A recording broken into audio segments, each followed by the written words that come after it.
Королева Медуза или Цайлинь – одна из главных женщин-героинь расколотой битвы Синего Небес. Она королева племени змеи-людей и первая жена Сяо Яня, согласно оригиналу. Для многих она стала любимым персонажем, ее красота, очаровательность и холодный характер привлекли огромное внимание. Постепенно Цайлинь и Сяо Янь развивали свои чувства друг к другу, и королева Медуза больше не пыталась его убить. Более того, она верный спутник Сяо Яня в его опасных приключениях. Талант королевы Медузы выдающийся даже по меркам центральных равнин. Она уже достигла уровня почтенного воина 8-й звезды. У нее особенная родословная Медузы, которая, кстати, досталась и ее дочери Сяо-Сяо. Раса змеи-людей отличается от человеческой. Особенно это касается линии Медузы. Если она действительно беременна, то срок вряд ли будет коротким. Обычно беременность длится от 3 до 5 лет. Благодаря секретной технике неудивительно, что каждое поколение медуз было таким сильным. Целебная сила уже проникала в их маленькие тела, когда они еще находились в утробе матери. Всего есть 3 уровня секретных техник для поддержания родословной медузы. Сама Цайлинь получила питание среднего уровня, однако для Сяо-Сяо была выбрана лекарственная пилюля 8-го уровня. Она наилучшим образом способна полностью раскрыть потенциал ребенка-медузы. Будущее такого ребенка можно назвать пугающим с точки зрения потенциала и развития силы. Теперь же поговорим об эволюции Цайлинь. Первая эволюция королевы Медузы практически успешно была завершена, когда она достигла вершины императора Доухан и воспользовалась сине-зеленым лотосом. Королева Медуза, прошедшая эволюцию, смогла трансформироваться в человеческое тело, но что более важно, ее сила также была повышена до уровня предка. Предыдущим духом, сопровождающим королеву Медузу, была огромная фиолетовая змея. Этот дух был волшебным зверем 5-го ранга, тихим змеем фиолетового пламени.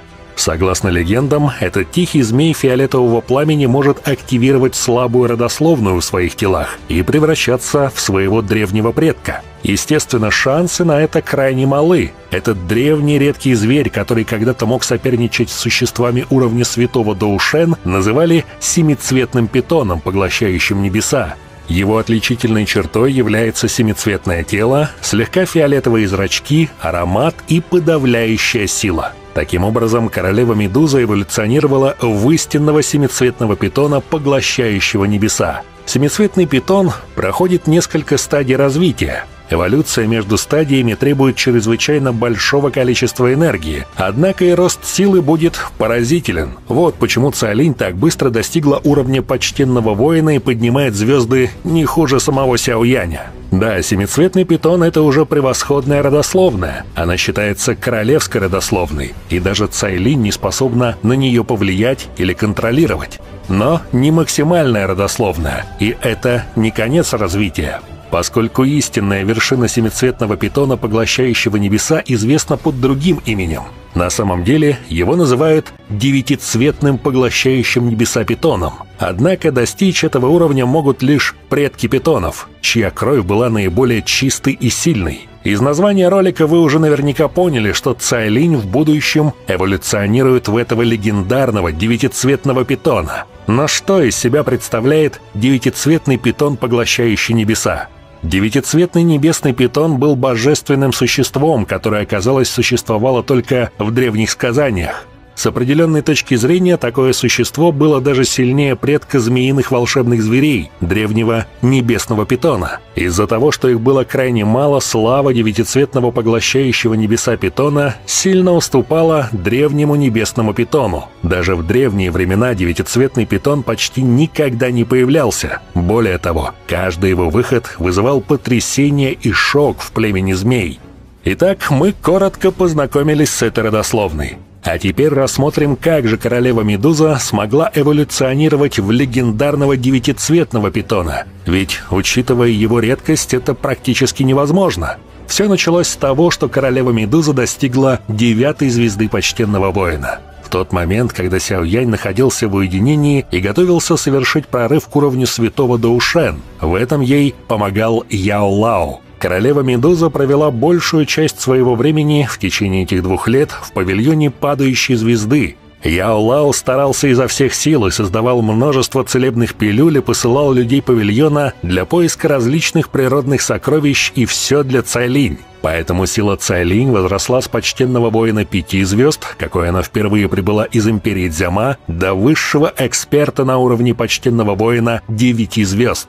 Такое развитие можно считать быстрым. Будучи семицветным питоном, поглощающим небеса, сила тела Цайлинь была сильнее, чем у тела Сяояня. Пока она будет обладать достаточным количеством энергии, рост ее силы не уменьшится. Семицветный питон, поглощающий небеса, с древних времен считался чрезвычайно мощным существом. Она, несомненно, имела большое преимущество с точки зрения таланта по сравнению с горькими тренировками Сяояня в юности.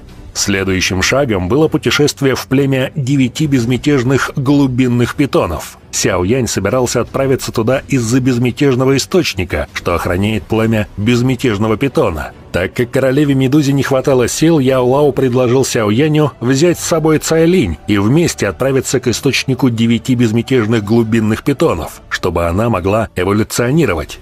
То место также, можно сказать, священно для Цайлинь. Семицветный питон, поглощающий небеса, — это божественная змея, в то время как девятицветный питон сравним с древним небесным королем змей. Если Цайлинь сумеет эволюционировать, то ее сила феноменально возрастет. Яо Лао улыбнулся. Если она преуспеет, то ее истинная форма сумеет обвить целый горный хребет. Даже небеса ее не сдержат. В итоге Сяоянь и королева Медуза отправились в племя 9 безмятежных питонов, где Сяоянь спас вождя этого племени, Яо Мина, и заключил союз с этим грозным племенем волшебных зверей. Сяоянь решил оставить Медузу совершенствоваться в племени 9 безмятежных питонов, потому что их окружение идеально подходило для нее как семицветного питона, поглощающего небеса. Темная и холодная энергия, содержащаяся в безмятежных источниках, смертельна для обычного эксперта. Тем не менее, семицветный питон, поглощающий небеса, может похвастаться чрезвычайно плотной, темной и холодной аурой. Вполне вероятно, что только Цайлинь могла свободно и бесстрашно поглощать энергию в этих водах.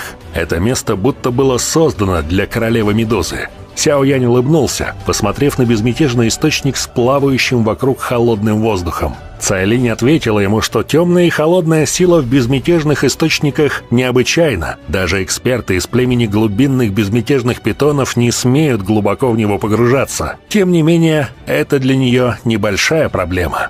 Ее тон казался довольно гордым, будучи единственным семицветным питоном, поглощающим небеса в нынешнем мире, как она считала. Она могла смотреть сверху вниз на всех волшебных зверей типа змей. Но до эволюции Цайлинь было еще далеко. Помните тот семицветный камень происхождения, что Сяоянь купил королеве Медузе? И еще много всего интересного произойдет до ее эволюции. Например, Сяоянь подарил пилюлю сокровищ 9-го ранга.